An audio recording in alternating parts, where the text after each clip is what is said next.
Syrie en guerre depuis 4 ans. Triste anniversaire célébré ce week-end alors que l'ONU appelle ce soir à des mesures résolues pour mettre fin au carnage. La ville de Ferguson aux États-Unis, 2 policiers blessés par balle lors d'une manifestation la nuit dernière. Manifestation liée à la mort d'un jeune noir tué par un policier blanc l'été dernier. Les autorités dénoncent une embuscade tendue aux policiers. Des tomates et des aubergines made in Gaza vont être vendues en Israël. C'est une première depuis 2007 et l'arrivée du Hamas au pouvoir. Les premiers camions sont passés aujourd'hui.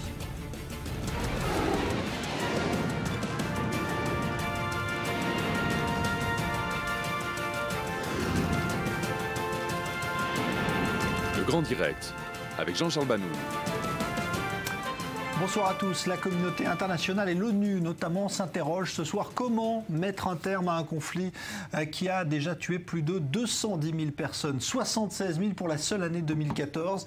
Il s'agit bien sûr du conflit syrien qui aura 4 ans ce week-end. Le 15 mars 2011, c'était le début de ce que l'on pensait alors être une révolution intégrée dans celle du fameux printemps arabe. Il n'en est rien aujourd'hui. Ce conflit a pris une dimension presque internationale avec l'engagement de la coalition. On va donc essayer de refaire un petit peu le film des événements qui se sont enchaînés depuis 2011 et quelle perspective justement pour ce conflit syrien. On en parle avec Raphaël Jérusalemi, bonsoir, ancien officier dans le renseignement de l'armée israélienne, et Jacques Neria, bonsoir, expert pour les affaires militaires du Proche-Orient sur i24 News. Nous évoquerons également ce qui se passe aujourd'hui encore en Irak et la ville de Tikrit qui est ce soir encerclée théoriquement par l'armée irakienne, mais où l'État islamique se trouve toujours.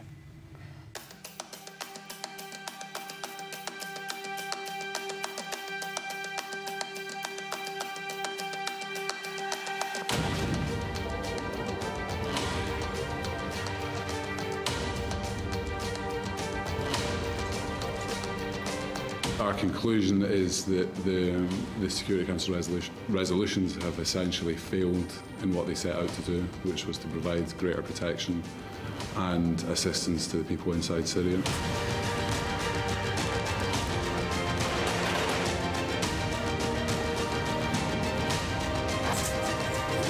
كشفت الوجوه القبيحة على حقيقتها بعد أن سقط عنها قناع الحرية والثورة لتعمل أنيابها في الجسد السوري قتلا وتدميرا. نحن هدفنا الأول هو إنهاء هذا الصراع.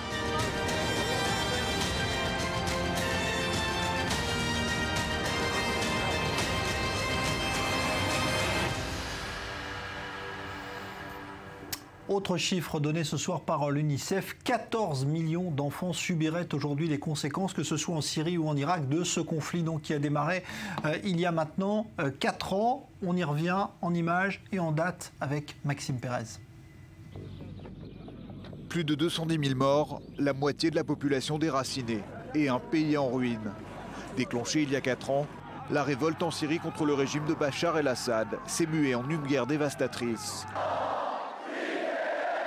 À l'origine, le printemps arabe. Comme leurs frères de Tunisie et d'Égypte, les Syriens réclament plus de droits et de liberté. Les premières manifestations éclatent à Dera, au sud du pays, et s'étendent rapidement à d'autres provinces, même à Damas, la capitale. Les forces de sécurité répriment les rassemblements, occasionnant des centaines de victimes.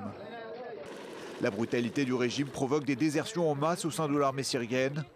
Des brigades entières forment la rébellion. Assad envoie les troupes qui lui sont restées fidèles à l'assaut des villes de Homs et d'Alep, bombardées sans discernement. Des centaines de milliers de Syriens fuient leur pays. Ils trouvent refuge en Turquie, en Jordanie ou encore au Liban. Ceux qui font le choix de rester vivent l'enfer. Il n'y a plus d'hôpitaux, plus de médicaments et plus de nourriture. Pour faire plier la rébellion, l'armée d'Assad tente d'affamer la population. Elle a également recours à des armes chimiques. Le 21 août 2013, la région de la Ghouta en périphérie de Damas est attaquée au gaz sarin. L'attaque fait plus de 300 morts et des milliers de blessés. Pour la communauté internationale, une ligne rouge a été franchie. Autour des États-Unis, une coalition se met en place, prête à punir le régime d'Assad. Mais l'intervention diplomatique de la Russie empêche les bombardements occidentaux. Un accord sur le démantèlement de l'arsenal chimique du régime est trouvé. C'est l'ONU qui se charge de cette délicate opération. Après 3 ans de guerre, Bachar el-Assad ne contrôle plus que 30% du territoire syrien. Les combats et les destructions s'intensifient et le régime utilise abondamment les barils d'explosifs dans ses tentatives désespérées de reconquête. Divisée et manquant de moyens militaires lourds, la rébellion ne parvient pas à faire la décision sur le terrain. Pire, elle est dépassée par l'arrivée massive de combattants djihadistes, notamment de l'État islamique, qui font régner la terreur. La guerre n'est plus seulement civile, elle est religieuse. 2014 aura été l'année la plus meurtrière du conflit, avec un bilan avoisinant les 76 000 morts. Le front ne cesse d'attirer des belligérants comme l'Iran et le Hezbollah, dont l'engagement aux côtés des forces d'Assad est de plus en plus visible. Mais ce sont les crimes menés par l'organisation Daesh qui poussent cette fois les Occidentaux à intervenir. Une coalition militaire se met en place, elle intègre plusieurs pays arabes. Depuis le mois d'août dernier, des milliers de frappes ont été menées contre les positions de l'État islamique. Reste qu'au niveau diplomatique, aucune sortie de crise ne se profile à l'horizon, avec ou sans Bachar el-Assad. Alors ce conflit va donc entrer dans sa 5e année ce week-end. Jacques Néria, Raphaël Jérusalemi, est-ce qu'on pouvait imaginer il y a 4 ans ce qui allait se passer aujourd'hui? Est-ce qu'il y avait un moyen d'arriver à changer le cours des choses? Écoutez, je citerai uniquement les propos de notre ex-ministre de la Défense, Ehud Barak, qui avait dit à l'époque que Assad allait tomber dans les 15 jours. Donc je dirais qu'il y avait une estimation qui était fausse à la base, une incompréhension de base concernant le régime syrien, concernant la structure et l'ossature du régime. Et le fait est là, c'est que nous sommes au début de la 4e année, et je dirais, et cette guerre-là n'est pas prête de finir. Nous avons vu le conflit libanais commencer en 1975 et qui s'est terminé finalement en 1983. Donc ici, dans le cas de la Syrie, on pourrait penser qu'il y a au moins encore quelques années à venir avant que les combattants cessent d'être combattants. Et je dirais que les guerres civiles ont une caractéristique, c'est de durer. C'est pour cela qu'on appelle la guerre de 100 ans, guerre de 100 ans, n'est-ce pas? Raphaël Jérusalemi? Oui, alors je pense que la leçon principale à retirer de ce désastre, c'est que dans tous les conflits, et surtout les conflits récents qu'il y a au Proche-Orient, la leçon est très simple. Quand il y a un kyste, il faut l'enlever. Sinon, ça devient un cancer. Et là, c'est une maladie prolongée. Dans le cas de la Syrie, il y a eu au moins un moment, avant la pression des Russes contre les Américains, il y a eu un moment où François Hollande, par exemple, ou la France, était assez décidé à intervenir, à s'ingérer même dans la souveraineté syrienne pour régler le problème. Les Anglais aussi. C'est les Américains qui ont balbutié. Ces balbutiements, qui ont duré peut-être quelques semaines, sont la raison de 4 ans de souffrance qui vont certainement continuer. On aurait dû faire partir Assad à ce moment-là, par la force? Non, pas nécessairement faire partir Assad. Il fallait choisir. C'est vrai qu'il y a un dilemme. Quel camp choisit-on? Mais il fallait, pour que cette guerre civile n'ait pas lieu, pour que cette situation ne se développe pas, supprimer au moins un des partis. La décision, si c'était le régime de Bachar el-Assad, qui à l'époque a été perçu comme le grand méchant dictateur, alors que les rebelles, l'opposition était l'espoir du peuple syrien, s'est vite éteinte lorsqu'on a vu qui étaient ces fameux rebelles. Il n'y avait pas de printemps arabe, c'est une blague, le printemps arabe, ça n'existe pas. Mais il fallait quand même... alors, si même on pensait par erreur que les rebelles étaient des gentils et Assad le méchant, il fallait supprimer Assad si on pensait le contraire. En ne faisant rien, en laissant ces deux forces monter, s'attaquer, au début se chatouiller, ensuite se torturer, on a créé cette situation en faisant absolument rien. Voilà. Le début du conflit des Syriens a vu se concentrer dans ce pays, je dirais, toutes les animosités, toutes les hostilités du monde arabe et je dirais de l'extérieur dans ce microcosme qu'est la Syrie.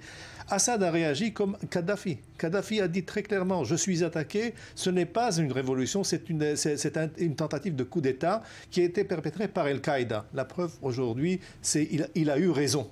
Il a eu raison. Assad a dit la même chose au début. Mais simplement, Assad, à la différence de Kadhafi, est sur place. Il n'a pas perdu. Les 30% qui ont été cités dans l'émission tout de suite, c'est les 30% les plus importants du territoire syrien. Il n'a perdu aucune ville. Certains quartiers sont tombés, mais simplement les villes principales de Syrie sont en ses mains. Le territoire a été laissé parce qu'il voulait se concentrer sur ce qui était vital pour la Syrie.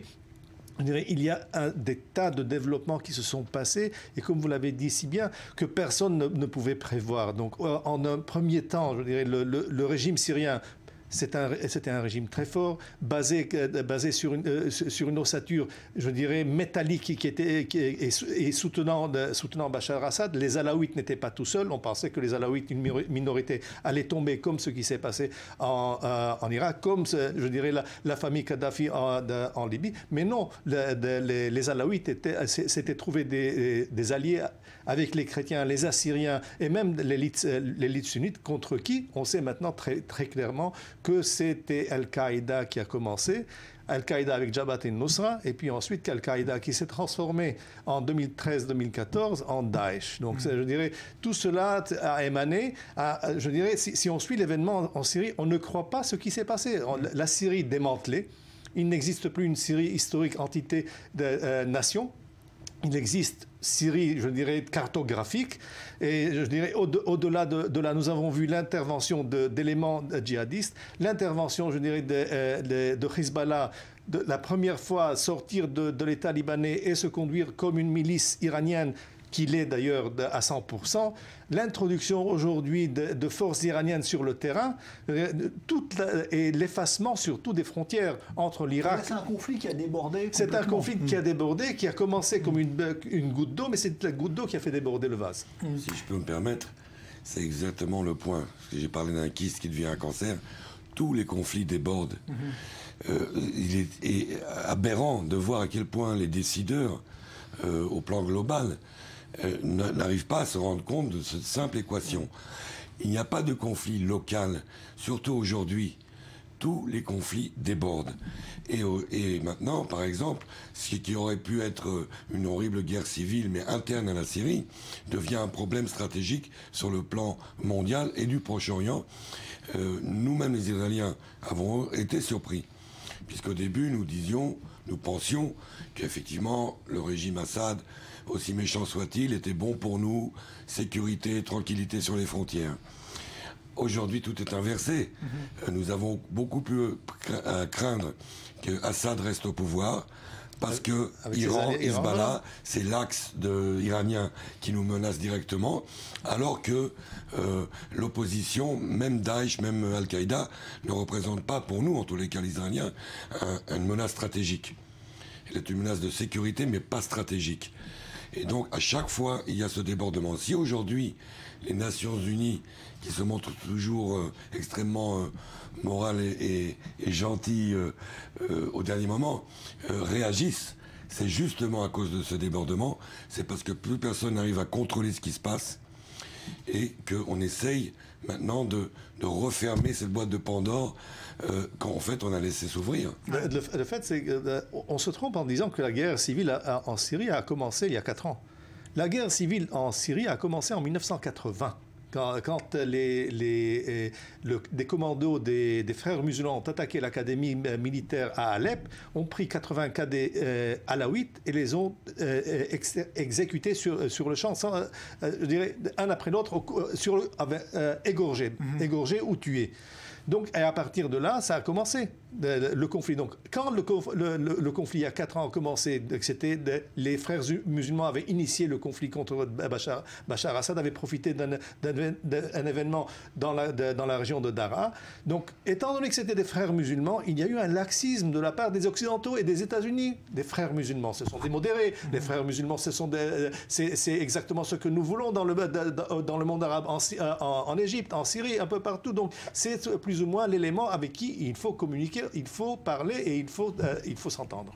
Alors, si on regarde aussi l'une des autres conséquences aujourd'hui de ce conflit qui a débordé, on l'a dit, c'est cet afflux massif massif de djihadistes venus d'Occident, pour la plupart, d'Europe notamment, de France on le sait, mais pas seulement. On verra dans un instant la photo d'ailleurs d'un jeune Australien converti à l'islam qui est parti il y a quelques mois et qui aurait, vous le voyez à l'écran, il a à peine 18 ans et son nom c'est Bilardi. Il aurait perpétré hier un attentat suicide en Irak, au nom de l'État islamique. L'Australie semble confirmer cette information. En tout cas, son passeport lui avait été retiré après qu'il ait disparu mystérieusement il y a quelques mois, soupçonné donc d'avoir rejoint le djihad, ce qui semble donc avéré aujourd'hui. Ça, c'est une illustration aussi de ce conflit.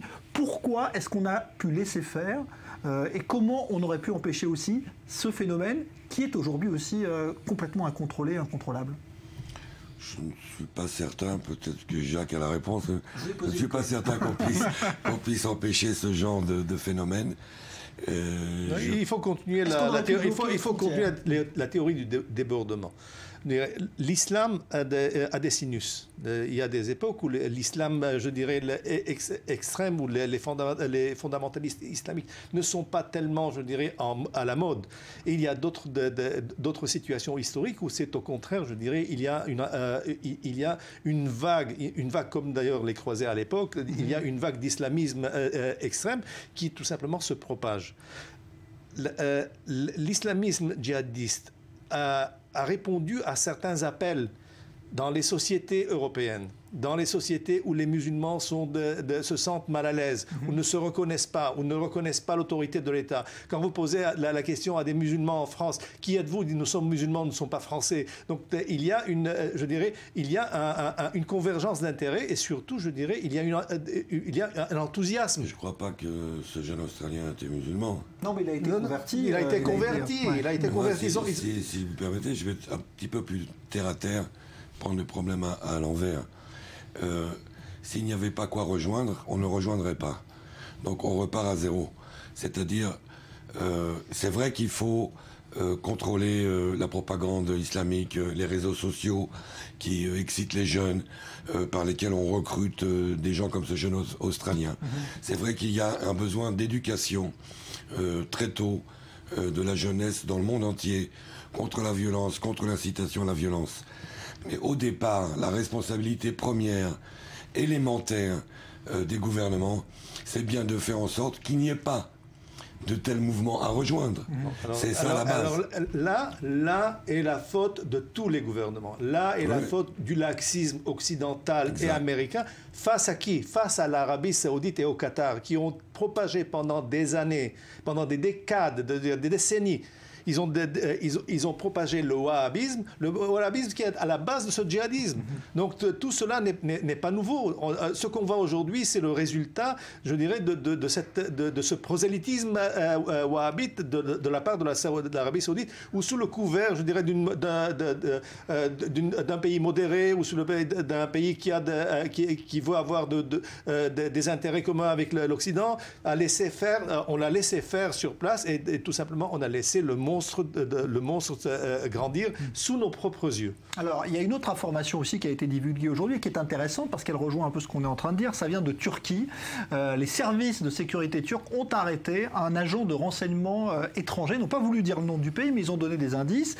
C'est un pays qui participe aux frappes contre l'État islamique, donc un pays de la coalition, mais qui n'est ni européen ni les États-Unis, donc on pense peut-être à un pays du Moyen-Orient, et cet agent aurait servi d'intermédiaire pour réceptionner ces fameuses 3 adolescentes britanniques dont on vous a beaucoup parlé, qui ont suscité une vive émotion en Grande-Bretagne parce qu'elles sont parties alors qu'elles ont 15 ans, elles ont été en Turquie et elles ont réussi à rejoindre l'État islamique grâce donc, semble-t-il, à cet intermédiaire dont on ne connaît pas le pays d'origine. Les réseaux sont là. Une fois que ce conflit se terminera, il faudra poser de grandes questions à la Turquie. Parce que la majeure partie des volontaires sont passés par la Turquie. Ils ne sont pas arrivés par l'Irak, ils ne sont pas arrivés par le Liban. Très peu sont. La majeure partie est arrivée à partir de. Ce n'est pas par hasard qu'au duty free d'Istanbul, vous pouvez acheter des t-shirts avec l'emblème de Daesh.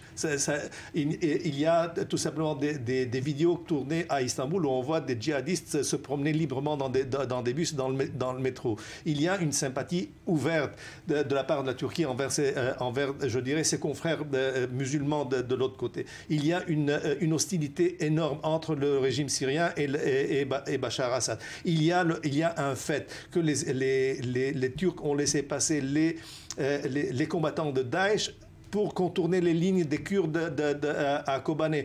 On sait tout cela. Donc aujourd'hui, se réveiller. Et surtout, on a vu dans la photo très claire comment l'officier à son poste qui laisse passer Hayat Boumediene. Vous voulez me dire que la Turquie, qui fait partie de l'Interpol, qui fait partie, je dirais, de l'organisation du renseignement européen, ne savait pas qu'il y avait Hayat Boumediene qui devait passer chez eux? Sur le plan professionnel, qui est un petit peu cynique, je pense que ce mystérieux agent, si jamais il est découvert et interrogé... Ce qui doit être le cas en ce moment. Oui, sa réponse sera très simple. Il a recruté ces jeunes filles pour s'infiltrer dans Daesh et espionner l'ennemi.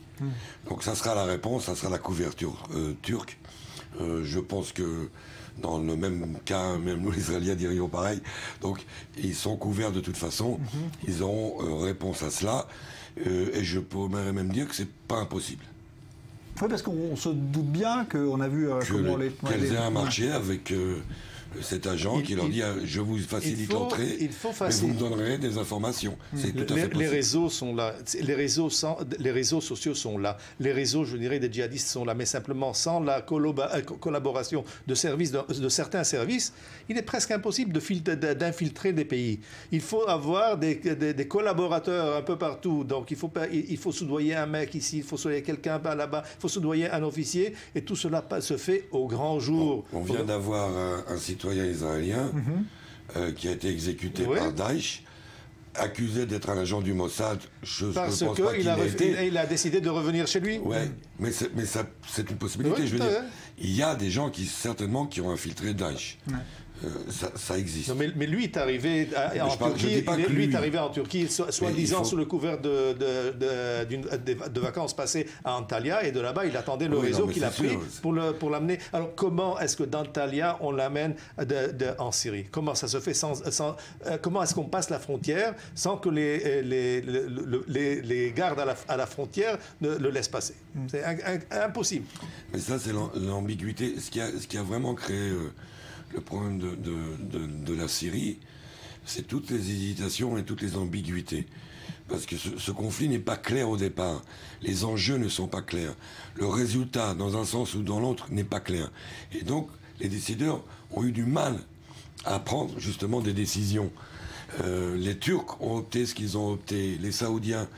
Mais dans l'ensemble, tout le monde travaille dans le noir. Oui. Personne n'est vraiment sûr d'avoir tablé sur le bon cheval. Alors, les Turcs sont en train d'entraîner des djihadistes, et ces djihadistes se font égorger par Daesh. Les Britanniques et les Jordaniens entraînent des volontaires pour l'armée de Jabhat el-Nusra, et ils se font égorger par l'armée syrienne libre. Donc, je dirais, chaque pays a pris possession d'un groupe ou d'un groupuscule, et tout simplement, dans ce chaos-là, imaginez-vous, dans la région de Damas, il y a un commandement unifié pour plus de 40 factions indépendantes de djihadistes qui ne travaillent pas ensemble. Chacun a un petit groupe. Je dirais, le grand problème de tous ces djihadistes, c'est qu'ils se tuent à cause d'une virgule.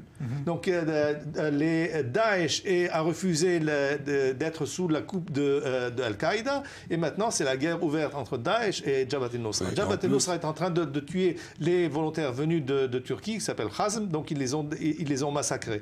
Et je dirais, cette théorie de domino continue. De ce fait-là, ce qui fait qu'entre-temps, le régime d'Assad est toujours stable, est toujours sur place, et je dirais, en laissant faire les Américains d'un côté, la coalition internationale de l'autre côté, les Iraniens aussi avec Hezbollah, ils se retrouvent, je dirais, sur ces deux pieds, et encore pour beaucoup de temps. On a vu aujourd'hui d'ailleurs des combats qui ont été signalés du côté de Latakia, qui est le fief alaouite, ce port donc sur la Méditerranée.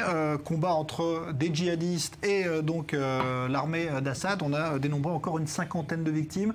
Ça veut dire que c'est un conflit qui n'est pas du tout en voie de règlement. Sur le terrain, on ne voit pas une partie prendre l'avantage sur l'autre. Jacques l'a dit. On en a pour longtemps. Et en plus, il y a un nouveau joueur qui prend beaucoup d'ampleur, c'est la Russie. Et il prend d'autant plus d'ampleur parce que, comme on dit, les conflits débordent et tout est relié. La Russie, maintenant, le bras de fer devient clair. Il y a deux fronts. Et on ne peut plus tout à fait ignorer le lien, c'est-à-dire la Syrie et l'Ukraine. Il y a maintenant un bras de fer. Là où on marque des points, là où on perd des points. Et pour la Russie, le phénomène de l'Ukraine est très important dans sa conduite par rapport à la Syrie. C'est très intéressant. On verra ce qui va se passer avec Poutine. S'il est toujours là, c'est en vire. Alors ça sera intéressant de voir. Il est en train de supprimer les autres. Je pensais que vous alliez rejoindre l'autre théorie disant, écoutez, d'un côté, vous avez raison, la Russie qui fait je dirais, son choix ici de s'opposer clairement aux États-Unis. De notre côté, je dirais, les Arabes modérés, soi-disant modérés, donc les Arabes du Golfe, Arabie Saoudite, Égypte et autres, qui se rejoignent dans les mêmes arguments qu'Israël. Un, il faut qu'il n'y ait pas un mauvais accord avec l'Iran. Et deuxièmement, il faut s'unifier contre la présence militaire iranienne au Moyen-Orient. Et cela, je dirais, on se rejoint ensemble. C'est quelque chose d'aberrant, quelque chose d'hallucinant, je dirais même, cette convergence d'intérêts entre Israël et les pays arabes qui l'entourent. Alors, on verra dans un instant d'ailleurs la situation sur le terrain en Irak, parce que là, les choses évoluent aujourd'hui, notamment autour de la ville de Tikrit. On note également ce soir, on sait que l'État islamique a fait des émules dans la péninsule du Sinaï, qu'Israël a renforcé très nettement la surveillance de sa frontière avec l'Égypte dans ce secteur-là, craignant une infiltration terroriste. Ça veut dire qu'il y avait peut-être des menaces qui étaient enregistrées? Oui, il y a souvent ce genre d'alerte. Parce qu'Israël a été menacé par l'État islamique, on l'a vu dans cette vidéo où on a vu ce Palestinien exécuté. Et en français, oui, quelle surprise. Voilà, abasourdi. Oui, c'était dans la langue de Molière, cette fois-ci, mal dite, mais enfin. Non, là il y a une alerte qui est récurrente toujours avec le Sinaï. Et donc, effectivement, il y a probablement, d'après les renseignements que je n'ai pas, une possibilité d'attentat, d'infiltration. On ne serait pas surpris de recevoir un ou deux missiles. Mais il ne le dira pas. Mais je voudrais revenir sur un point, une minute sur le rôle iranien. Les Iraniens sont en train de se moquer ouvertement des Américains. Ils ont nommé dernièrement un ministre de la Défense qui était responsable des attentats contre les Américains à Beyrouth en 82. Dans la région, à Tikrit aujourd'hui, la grande bataille menée par Qasem Soleimani, le chef de la division El-Quds, il est secondé par qui? Par Ja'far Mohammed. Ja'far Mohammed, le responsable des attentats contre les ambassades américaines et françaises au Koweït, est condamné à mort par le Koweït en 1982. Donc il y a un rôle clairement joué par les Iraniens. On verra cela en image dans un instant, puisqu'on vous donnera donc les toutes dernières informations concernant Tikrit, cette ville que l'armée irakienne tente de reprendre à l'État islamique, ce qui serait, semble-t-il, une question de jours maintenant. On voit ça juste après la pause. Merci Jacques Neria, merci Raphaël Jérusalemi. Donc 4 ans que cette guerre en Syrie a commencé, anniversaire triste évidemment célébré ce week-end. On se retrouve dans un instant pour évoquer l'Irak, là où ce conflit a débordé également.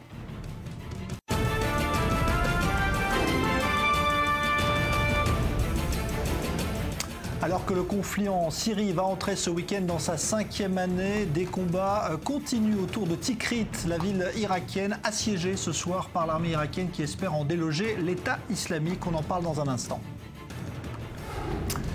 Ferguson, aux États-Unis, 2 policiers blessés par balle lors d'une manifestation liée à la mort d'un jeune noir tué par un policier. C'était l'été dernier. Les autorités parlent d'une embuscade tendue aux 2 policiers.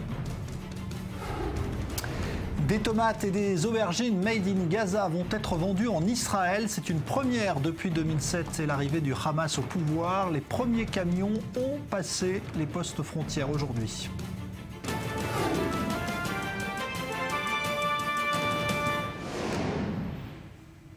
Je vous le disais, donc l'armée irakienne estime que la prise de Tikrit n'est plus qu'une question de jours. Les djihadistes de l'État islamique n'auraient plus d'autre choix que de se rendre ou de mourir, d'après les officiers de l'armée irakienne. Cette ville de Tikrit pourrait donc être la première ville reconquise par l'armée irakienne et reprise donc à l'État islamique. Joseph Emmanuel. La ville de Tikrit bouclée de tous côtés. C'est ce qu'a annoncé le gouvernement irakien. Mais la progression de son armée, appuyée par les milices chiites, est ralentie depuis jeudi matin. L'ancien fief de Saddam Hussein était tombé aux mains des djihadistes de l'État islamique en juin dernier et le Premier ministre irakien exhorte ses combattants à protéger les civils de Tikrit. Le monde est debout à nos côtés aujourd'hui car il ressent la menace qu'est Daesh. Nous nous félicitons de leur soutien, mais nous n'acceptons pas l'ingérence dans nos affaires intérieures, qui porterait atteinte à notre souveraineté. C'est ici notre ligne rouge. Une reconnaissance teintée d'un avertissement clair et dans le viseur irakien, les récentes déclarations américaines. Le gouvernement Obama n'avait pas accepté qu'on ne le tienne pas informé de l'assaut sur Tikrit. Par la voix du plus haut gradé américain, les États-Unis faisaient également part de leur inquiétude au sujet du traitement des musulmans sunnites par les combattants chiites affiliés au gouvernement Abadi. Des ingérences inacceptables pour un Irak qui considère sa souveraineté comme sacrée. En parallèle de ces frictions diplomatiques, le combat pour récupérer Tikrit continue. Une guerre dans laquelle les civils payent un prix fort. Plusieurs dizaines de corps sont acheminés quasi quotidiennement à Bagdad. De violents combats se déroulent également dans la province majoritairement sunnite d'Anbar, où 22 soldats irakiens auraient été tués par erreur dans un raid de la coalition. Des pans entiers d'Irak comme de Syrie sont devenus en quelques mois des zones de guerre et les volontaires affluent de toute la région pour combattre Daesh. Près de 600 hommes de la plaine de Ninive ont participé ce jeudi à la formation de la première brigade chrétienne. Ils sont tous volontaires, ils sont venus de leur propre gré pour défendre leur région violée par le groupe État islamique, pour les libérer et pour ensuite les défendre. Les chrétiens d'Irak n'ont jamais vraiment formé de milice et ont plutôt choisi d'adopter un profil bas lorsque le pays a plongé dans les violences confessionnelles.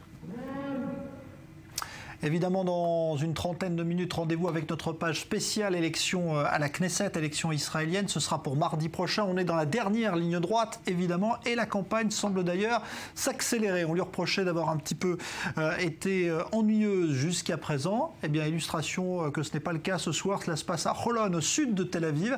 C'est là que l'un des candidats qui pourrait jouer un rôle très important le soir du 17 mars, l'ancien ministre Yair Lapid, a choisi de réunir ses partisans. C'est là que vous trouvez. Cyril Amar, bonsoir, meeting imposant ce soir.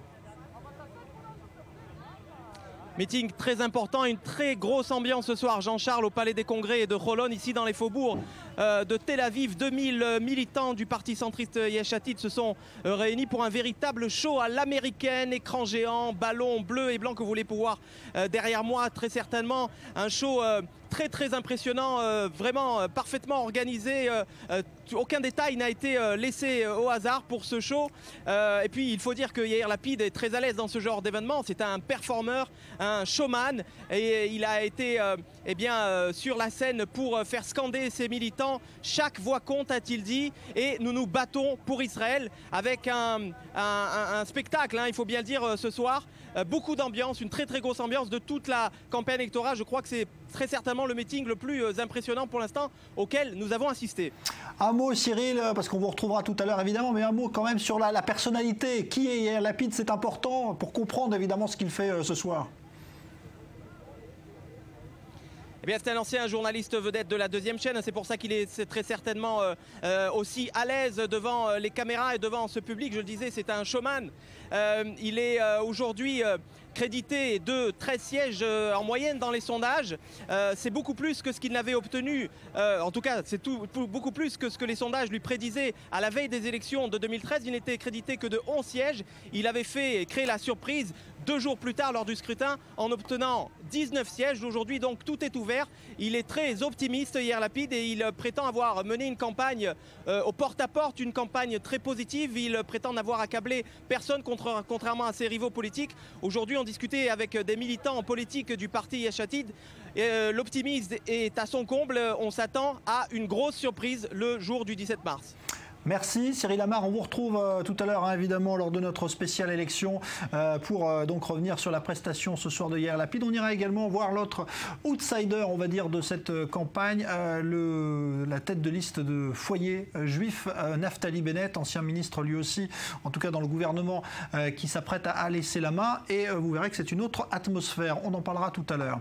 On part maintenant aux États-Unis où la violence s'empare de nouveau de la petite ville de Ferguson dans le sud du pays. C'est là, il y a quelques mois, qu'un policier blanc avait abattu un jeune noir lors d'une altercation déclenchant de très violentes émeutes dans tout le pays. Et la nuit dernière, 2 policiers ont été blessés par balle lors d'une nouvelle manifestation liée à ces événements. Leslie Rezoug. Ferguson, de nouveau à feu et à sang. Depuis mercredi, ils sont des centaines à investir les rues, plus de 9 mois après la mort de Michael Brown. Ce jeune noir désarmé avait été tué de 12 coups de feu par un policier en août dernier. De nouvelles émeutes particulièrement violentes et que la police tente de réprimer. Sans véritable succès, 2 policiers ont été blessés par des tirs jeudi matin. L'un d'eux a été touché au visage et l'autre à l'épaule. Âgés de 41 et 32 ans, ils sont grièvement blessés mais conscients. Un incident qui a eu lieu devant le commissariat de Ferguson. Les manifestants s'y étaient réunis spontanément après l'annonce de la démission du chef de la police. La ville de Ferguson et le chef de la police, Thomas Jackson, se sont mis d'accord sur la séparation qu'implique la démission du chef de la police de la ville de Ferguson. La démission du chef de la police prendra effet le 19 mars 2015. Ça a été une décision mutuelle du chef de la police et de l'administration de la ville. Une décision surtout motivée par un rapport accablant pour l'institution. Détaillant des pratiques policières injustes envers la communauté noire, il révèle aussi des échanges de mails racistes entre les employés de la police de Ferguson. Thomas Jackson est la 6e personne à quitter ses fonctions suite à la publication du rapport. Des démissions en cascade qui pourraient toucher le maire de la ville lui-même. C'est en tout cas ce que réclament de nombreux manifestants. Afin de tenter de sauver sa place, Jem Knowles a promis des réformes radicales pour endiguer le racisme et faire revenir le calme dans la ville. Reste à savoir s'il aura le temps de mener à bien cette délicate mission. Des enquêteurs français sont arrivés en Argentine sur les lieux du crash entre 2 hélicoptères qui a fait 10 morts. C'était en début de semaine.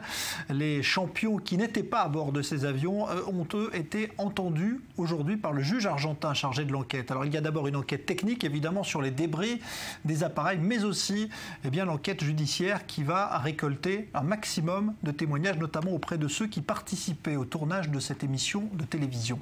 Arnaud Delasselle, Léa Rinca. L'émotion est vive et le traumatisme profond. 4 jours après le drame survenu lors du tournage de l'émission Drop, les interrogations sur les circonstances de l'accident restent floues, même si, selon les premiers éléments de l'enquête, une erreur humaine serait à l'origine de la collision. Sur place, les premiers témoignages des participants montrent des candidats sous le choc, notamment le patineur Philippe Candeloro. Alors tout a été tellement vite, et c'est ce qui nous réconforte peut-être un peu, c'est que nos amis, peut-être plus encore ceux qui avaient les yeux bandés, n'ont pas pu voir ce qui se préparait. Quelque part, ils n'ont pas pu souffrir. Sans forcément que les éléments de l'enquête révèlent des choses qui font peut-être du bien aux familles des victimes. Mais nous, on espère pouvoir rentrer le plus vite possible aussi maintenant pour retrouver nos familles. Julien Mann, représentant de la société ALP en charge de l'émission, témoigne. On a perdu des gens qu'on estimait, donc forcément l'ambiance est celle que vous pouvez imaginer, à savoir il y a eu beaucoup de larmes, il y a eu beaucoup de moments de moins bien, et il y en a encore beaucoup. Ouais. Après, je ne sais pas ce que nous apportera l'avenir, mais pour l'instant, en tout cas, le tournage est arrêté. Des experts français du bureau enquête accident sont arrivés sur la zone du crash. Aux côtés des enquêteurs argentins, ils doivent tenter de déterminer les causes de cet accident qui a coûté la vie à 8 Français et 2 pilotes argentins dans la localité de Villa Castelli, à 1 millier de kilomètres au nord-ouest de Buenos Aires. Les enquêteurs s'appuieront également sur les témoignages des personnes présentes sur les lieux du drame. Nous avons le juge qui ce matin a pu expliquer au groupe présent dans l'hôtel quelles allaient être les prochaines étapes de la procédure, ce qui est attendu par la justice argentine. Et je crois que très rapidement, nous allons pouvoir permettre qu'un certain nombre de participants à cette émission regagnent le territoire français. Depuis mercredi, une polémique grandit en Argentine. Julio Martinez, de l'Union civique radicale, dénonce l'usage régulier de matériel public à des fins privées. Selon lui, les 2 hélicoptères accidentés étaient des propriétés du gouvernement. Cette pratique serait courante dans ce pays puisque ces mêmes hélicoptères avaient participé au dernier Dakar. En Russie, l'homme qui a été inculpé du meurtre de l'opposant Boris Nemtsov est revenu sur ses aveux aujourd'hui. Il affirme qu'ils ont été obtenus sous la torture. Ce Tchétchène est soupçonné d'avoir agi en lien avec des islamistes, mais cette thèse ne convainc pas tout le monde, notamment dans l'entourage de Boris Nemtsov. C'est un événement dans les relations entre Israël et la bande de Gaza. Pour la première fois depuis 2007, c'est l'arrivée au pouvoir du Hamas. Des légumes produits à Gaza ont été autorisés à rentrer en Israël aujourd'hui pour y être vendus. Tomates et aubergines Made in Gaza sont donc de retour sur les étalages des magasins israéliens. Léa Berdugo. Quand la politique s'invite sur les étals des primeurs. Pour la première fois depuis 8 ans, ces tomates et ces aubergines, tout droit venues de Gaza, vont se retrouver dans les assiettes des Israéliens. Et ce, grâce à une levée partielle du blocus imposée par Israël suite à la prise du pouvoir du Hamas en 2007. Dans les prochaines semaines, la liste des produits exportés devrait s'allonger. Au total, ce sont 1200 tonnes de légumes gazaouis qui pourraient franchir la frontière tous les mois. Bien moins qu'avant 2007, certes, mais cet agriculteur se réjouit. Nous n'avons rien exporté depuis environ 8 ans. Nous espérons qu'après l'exportation de ces légumes, le marché ira mieux. Et les agriculteurs pourront poursuivre la production. Depuis la dernière guerre survenue à Gaza, les appels internationaux pour un allègement du blocus israélien ont été nombreux. Pour les autorités gazaouis, même si elle est timide, la reprise du commerce entre Gaza et Israël est un bon début. Avant 2007, nous exportions des quantités énormes de toutes sortes de légumes vers le marché israélien, environ 40 000 tonnes. Nous espérons revenir à ce niveau. Si nous commençons maintenant avec 5 ou 10 000 tonnes, ce serait excellent pour notre secteur agricole. Le commerce agroalimentaire avec Israël représentait avant 2007 une source importante de revenus pour les Palestiniens de Gaza. Pour certains entrepreneurs, le volume de ces nouvelles importations est loin d'être suffisant. Le plan consiste à exporter 250 tonnes de tomates et 50 tonnes d'aubergines par mois vers Israël. Mais ce n'est pas assez. En allégeant le blocus, Israël entend faire d'une pierre deux coups. D'une part, contribuer à la reprise économique dans la bande de Gaza et d'autre part, compenser la jachère imposée tous les 7 ans par la loi juive. Une décision qui devrait donc bénéficier à la fois aux Israéliens et aux Gazaouis, ce qui n'est pas si fréquent. On le disait, affaibli par son cancer et certaines rumeurs avaient même annoncé son décès il y a quelques jours. Mais le guide spirituel iranien, l'ayatollah Khamenei, est monté au créneau aujourd'hui pour dénoncer l'attitude des républicains américains au Congrès qui tentent, selon lui, de faire échouer l'accord sur le nucléaire. Khamenei qui s'en prend donc une nouvelle fois aux États-Unis. On écoute. L'équipe affectée aux négociations par le président est une bonne équipe, digne de confiance et faite d'individus intelligents qui essayent de garantir les intérêts du pays.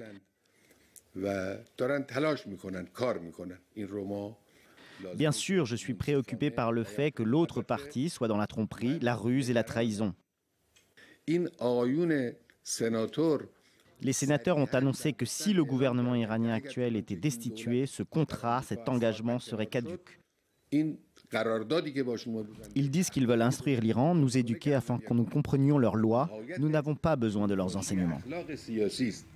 Voilà donc cette mise en garde de Khamenei. On va en parler avec vous, Nadia Ellis. Bonsoir. Bonsoir, Jean-Charles. Vous êtes chercheuse à l'université de Tel Aviv, spécialiste donc de l'interprétation du discours. En l'occurrence, ce que dit Khamenei aujourd'hui, c'est encore une nouvelle diatribe contre les États-Unis. Oui, alors d'une part, on peut déjà se poser la question de quelle est la culture politique de laquelle cet homme vient. Parce qu'en fait, quand on a n'importe quel genre de prise de parole, on peut comprendre beaucoup sur la personne qui parle, mais aussi sur la culture de laquelle il vient. Dans ce cas spécifique, on voit tout de suite le fait que c'est presque drôle dans la tristesse de cette culture du manque de dissensus qui existe en Iran. Pourquoi ? Parce que Khamenei, en fait, parle du déclin de Washington, du déclin de la politique américaine à partir du moment où il y a un dissensus à l'intérieur du Congrès. Donc à partir du moment où les républicains se permettent de dire, donc d'envoyer cette lettre qui dit qu'au cas où Obama ne serait plus président, eh bien l'accord peut-être ne tiendrait plus. Khamenei, je cite, parle d'un signe de déclin et la preuve que l'establishment américain est en train de se détruire de l'intérieur. Donc apparemment, dès qu'il y a n'importe quelle forme de dissensus dans la culture iranienne, évidemment, c'est une c'est le début de la destruction, de l'érosion du pouvoir même. Donc ça nous en dit beaucoup sur l'Iran.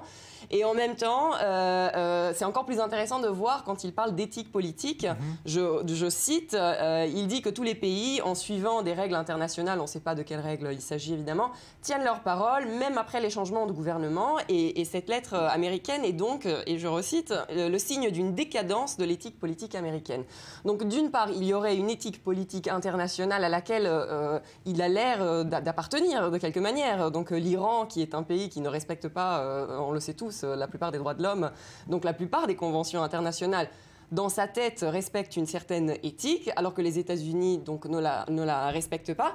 Et d'autre part, il parle de déclin, donc ça veut dire que dans sa tête, ou en tout cas dans son discours, il fut un temps où les États-Unis respectaient cette éthique, et aujourd'hui, cette éthique est en déclin. Donc ils ne le font plus, mais on ne sait pas de quelle période il s'agit, puisque en gros, il a toujours été contre les États-Unis, mais on ne sait pas tout à fait très clair.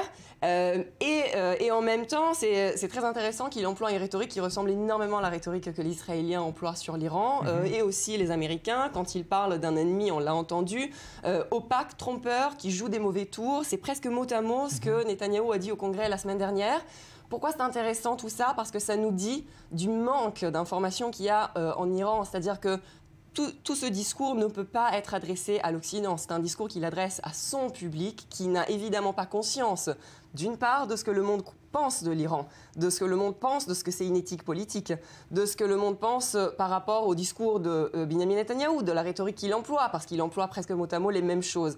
Donc en fait, on repère par ces mots le monde dans lequel il se trouve et le manque d'informations et le manque de dissensus à l'intérieur de ce monde où il est évidemment un dictateur au final. Voilà donc ces propos de l'ayatollah Khamenei qui montrent aussi qu'il est toujours au pouvoir alors qu'on avait annoncé peut-être un peu trop vite sur certains réseaux, notamment dans des journaux arabes, son décès. Merci Nadia Ellis. Je rappelle donc que vous êtes spécialiste dans l'analyse du discours à l'université de Tel Aviv. C'est un mouvement qui se veut apolitique, mais en pleine campagne électorale en Israël, il y a bien sûr une résonance particulière. Un groupe de marcheurs israéliens a prévu de rallier Jérusalem mardi prochain, jour évidemment de vote pour les élections à la Knesset. Ils sont partis de Tel Aviv ce matin et veulent être rejoints en chemin par des centaines, voire peut-être des milliers de personnes, tous ceux qui seraient en tout cas mécontents de la situation sociale actuelle du pays. Reportage Elsa Mimoun.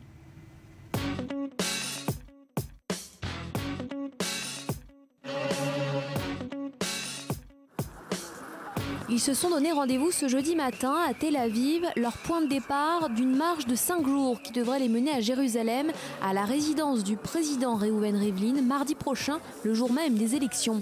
À l'origine de cette initiative, un collectif d'activistes sociaux qui souhaitent faire passer un message au prochain gouvernement. Wishing to tell the president, please, in this entire election campaign. Nous voulons demander au président qu'il transmette notre message aux dirigeants de chaque parti lors des prochaines consultations électorales. Parlez-leur de notre initiative et demandez à la prochaine coalition de trouver des solutions. Je ne m'attends pas à ce que tout le monde participe à notre mouvement. Je m'attends à ce que seulement les gens qui se sentent concernés viennent.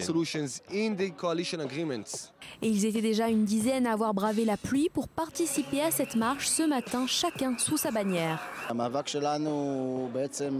Notre combat est en faveur de tous les groupes qui sont rejetés ou mis en marge de la société. Ce sont les pauvres, les orientaux, les éthiopiens, les russes, sans aucune distinction de religion, de couleur ou de genre.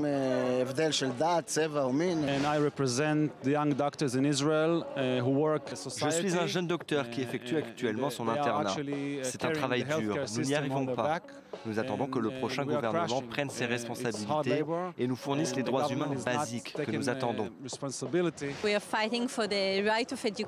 Nous nous battons pour le droit à l'éducation des enfants de 3 à 6 ans, car les conditions à la crèche sont loin d'être bonnes.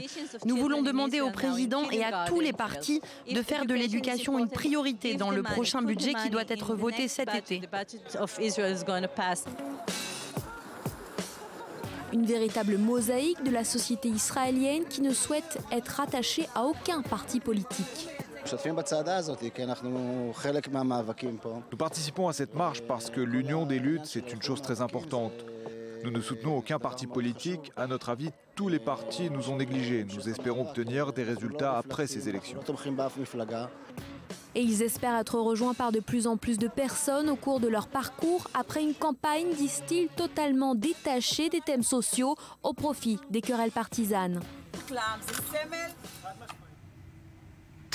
La Grèce qui continue de se battre pour éviter la faillite et rembourser sa dette sous la pression de nombreux pays, dont l'Allemagne. Eh bien, Athènes a peut-être trouvé justement une parade en exigeant de l'Allemagne qu'elle lui paie des dommages de guerre pour les souffrances endurées pendant la Seconde Guerre mondiale. Joseph Emmanuel. La Grèce change de tactique face à l'intransigeance de l'Allemagne. À la veille de nouvelles discussions entre Athènes et ses créanciers, le gouvernement grec a décidé de répondre à ce qu'il considère comme une attaque par une attaque. On lui demande de payer, elle demande également à être payée. Et Athènes fait intervenir l'histoire, estimant que le remboursement de la dette de guerre de Berlin reste d'actualité. Une position sur laquelle le gouvernement bénéficie d'un large soutien de sa population. Je pense que c'est une demande légitime et il n'y a aucune raison de ne pas la demander. Je suis pour les réparations car l'Allemagne a des dettes en Europe qui datent de la Seconde Guerre mondiale et qui n'ont jamais été payées. D'après certains experts, la soudaine introduction de cette thématique est révélatrice d'une situation de crise pratiquement insoluble. Mais l'exigence grecque de réparation n'est pas vue par tous comme une demande farfelue. Si l'on admet que l'Allemagne d'aujourd'hui a une responsabilité dans ce qu'elle a fait par le passé, alors l'Allemagne doit réparer. Et le gouvernement allemand doit décider si pour lui, la justice, la vérité, les droits humains des victimes sont des choses importantes ou non. Vérité, morale et droits humains s'invitent donc dans une Europe en proie à une crise économique d'une rare violence.